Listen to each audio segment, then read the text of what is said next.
Hello and welcome to another edition of the RotorHub International Podcast, and that's hosted by me, Gideon Ewers.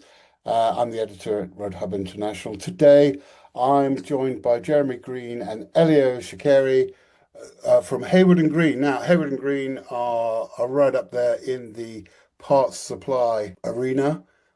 Guys, thanks for joining me today and sharing your insights and knowledge of what is actually quite a dynamic market these days. I mean, there's been the shift as those constraints on supply chains from, sources like OEMs have put the brakes on those flows.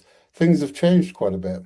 Thanks for having us, Gideon. Good to be here. Yeah, you're quite right. There's been I think in the last 5-10 years of helicopter parts, there's been a significant change. I think there's quite a long way to go too. So, I mean, thinking about that, just let's think about how that shift has happened. Let's think about the sort of things that are driving that, and the changes in the market that you've seen in recent years, or currently actually with different maybe different players, different complexions to the marketplace. Yeah, the market has changed quite a bit in the last, I'd say, 10 years. If you go back 15 years, I mean, we've been doing parts for a very, very long time, 56 years coming up. 15 years ago, the sort of helicopter used parts business was very much in its infancy, I would say.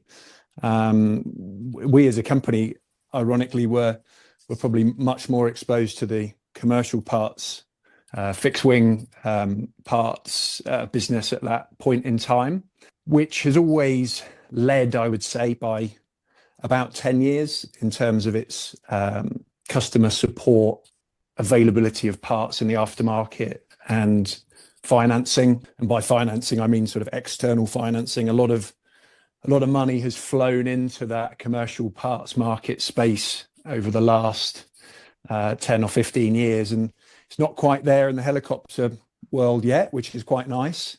But I suspect it may be coming at some point in time.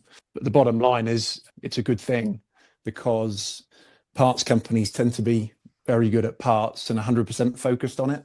Yeah, and it's kind of that interesting dynamic with I suppose as that, the whole supply chain thing is on their radar in the fixed wing world, and they start looking around at the rotary sector.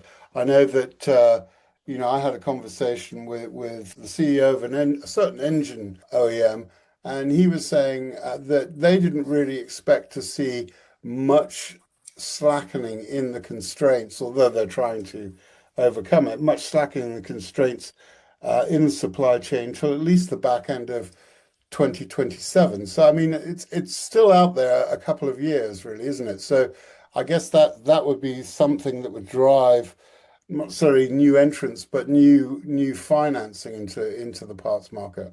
Yeah, absolutely. Obviously, with our other hat on, we see a little bit of that still in the fixed wing world, whilst our helicopter parts support has been expanding more than the fixed wing side. But for me, the main driver really is collaboration, rather than necessarily money. Obviously, money helps.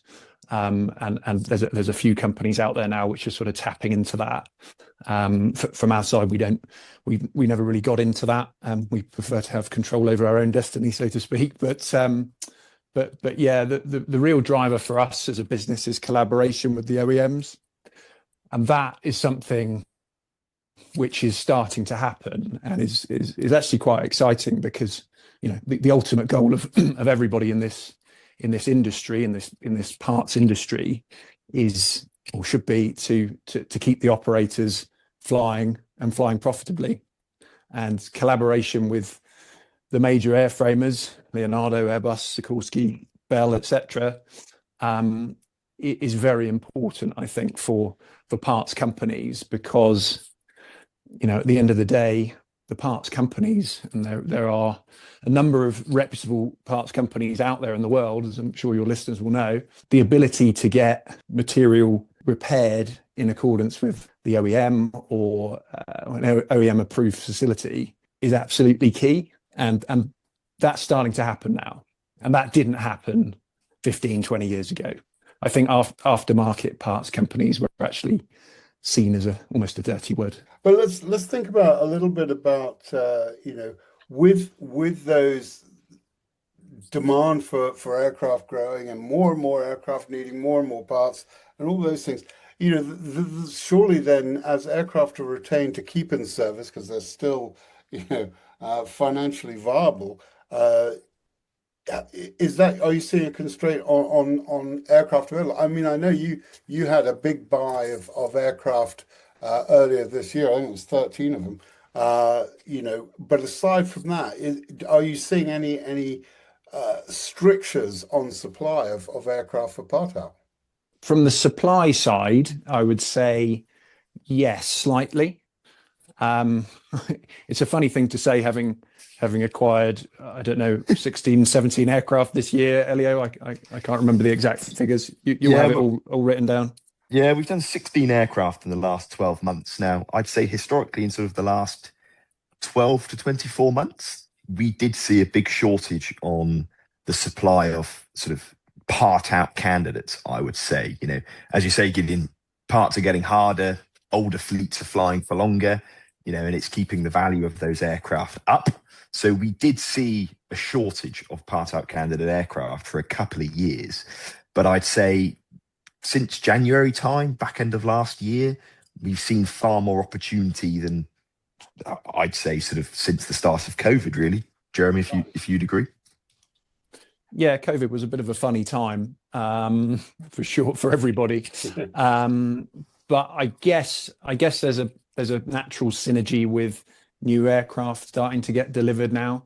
So, certainly on one of our acquisitions this year, that was as a result of a customer taking new aircraft. So suddenly their older aircraft became surplus to requirements, which obviously we were there to scoop up.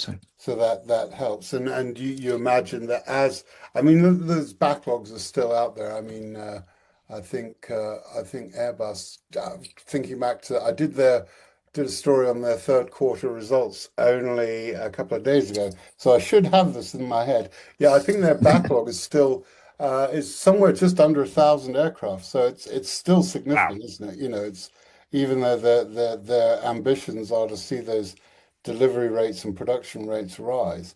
Still a lot of wagons on the books. For sure. Yeah. Well, I was going to say, I'm quite interested, Gideon, to see how the aftermarket spare parts companies and part out companies will sort of go about it, because once, as you say, all of those aircraft start getting delivered, if it's sort of staggered and it's spread over a long period of time, then the demand for parts will still be there, and sort of the price for part out aircraft will sort of stay the same. But obviously there's a big influx of new aircraft over a 2-3 year period. It's going to be really interesting to see how many aircraft get retired and sort of become surplus to use, because at the minute there's not many out there, right? Everything's being utilized at almost max capacity. For sure. I mean, yeah, I think the ironically the only aircraft, certainly when I think of heavy fleets, the only aircraft that seem to be on the ground, whereas go back even just before COVID, in the dark days of the offshore downturn, where most of the fleet was parked for the S92s, for example. I think the only ones on the deck nowadays are ones that are on the deck for lack of parts. For spares, yeah, correct, yeah. Yeah, I mean, just to add to that, it's also difficult to see where there might be a secondary market for something like the S92. It's very similar to, just to come back to the sort of fixed wing analogy, it's quite similar to the A380. When people invested in those aircraft in 2000 or 2005, or whenever they sort of first started getting delivered, there's obviously a lot of finance tied up in those aircraft, but they come up to a big check 10 or 20 years later, and you find that even a tier one operator is struggling to make the numbers meet. And then you think of the secondary market where they might be sold into, and as we've seen with the A380, it's a vanishingly small number of operators who would be able to operate that kind of aircraft. And I think that's certainly an area which is debatable as to where is a 15-year-old S92 or AW139.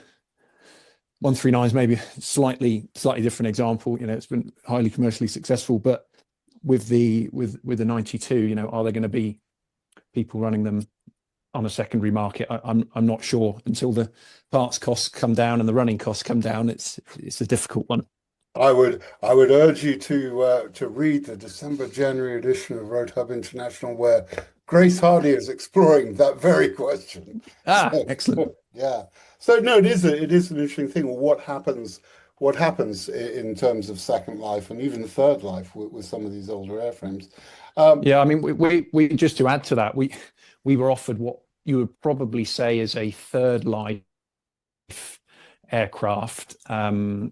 A helicopter that was built in the 70s, I think 70s or 80s, and they've actually been taken in for brand new aircraft only in the last 5 years or so, something like that. So those aircraft were in service for 30, 40 years.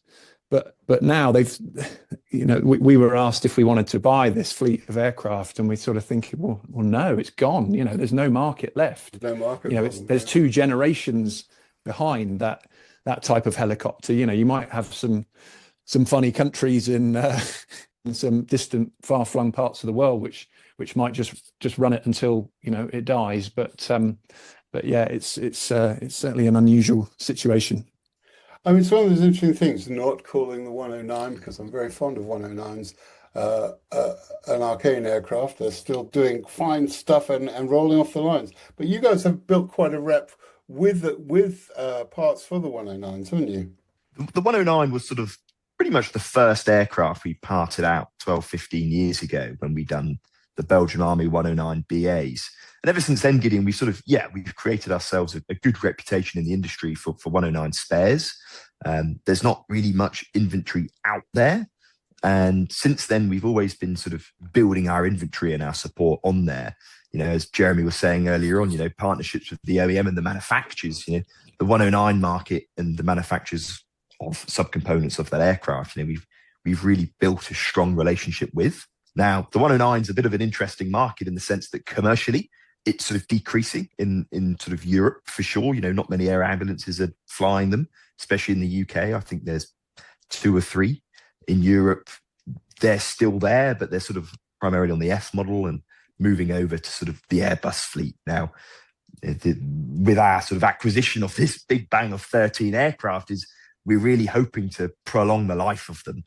The engine overhaul now for a pair of engines is pretty drastic, and you're almost reaching the market price of the aircraft flying just to overhaul 2 engines and to chuck in your gearbox at the same time, which is a similar TBO. You're really packing a large bill there. So with these aircraft, we want to offer operators parts where they don't immediately look at other fleets. I know the H135 and 145 are becoming ever so popular and replacing the 109s, but the VIP market, however, on the 109, I'd say is steady and still increasing. South America 109s are still flying pretty strong, and as you say, they're still rolling off the production line, which is good for us.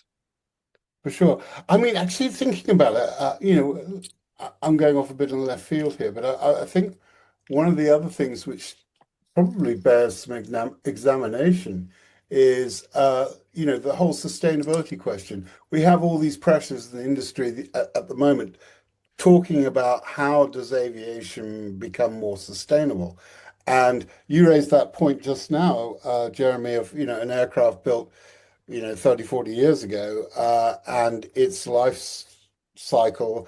But, there are, as opposed to going out and the carbon footprint of manufacturing, I don't know, let's call it, could it be any part, versus, using a part with some life still in it? I mean, clearly there's going to be a gain, surely. Yeah, it's a really interesting point, and to be quite honest, it's not something we'd considered until actually a conversation at a bar at one of the more recent I can't remember if it was European Rotors or Verticon, but with one of fairly senior guy from one of the big OEMs, and started talking about the greenness or the carbon savings, if you like, of parting out aircraft and reusing material, and sort of got us thinking. And it's actually we've commissioned an internal white paper, if you like, to see where that might lead us. Mm-hmm. And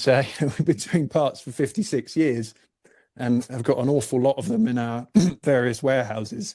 And it's something we're really fascinated to see what the carbon savings are there, in the modern world. But we're not reinventing the wheel. People have been parting aircraft out for decades.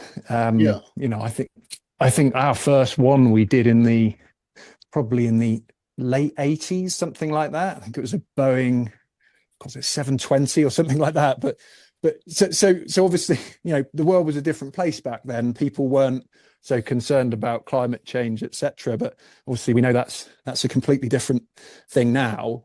So yeah, we're really interested to see what sort of multipliers we get back, just from an internal perspective, really, to see how much carbon has been saved sitting in our warehouse, effectively.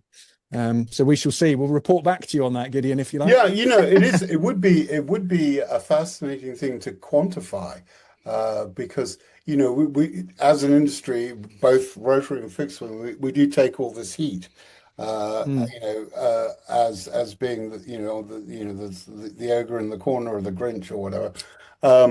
And yet, when you look at the progression in engine efficiencies and all those good things that have happened over recent decades, under the guise of being more fuel efficient for commercial reasons, but it's had this knock-on benefit of reducing emissions and carbon footprints and right through the supply chain.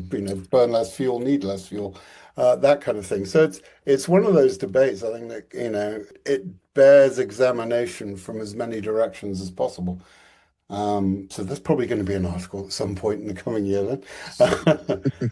Guys, thanks very much for spending the time. The clock, as always, has beaten us, but it's been an enlightening little 20 minutes or so with you guys, and I appreciate very much you guys spending the time, especially you, Jeremy, scoring or negative brownie points today, as it's your wife's birthday.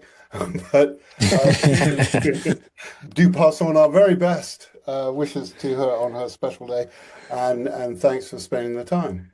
Thanks very much, Gideon. See you in Cologne. Indeed. And that has been another edition of the RotorHub International Podcast. Always interesting. We always run out of time. Could talk for hours.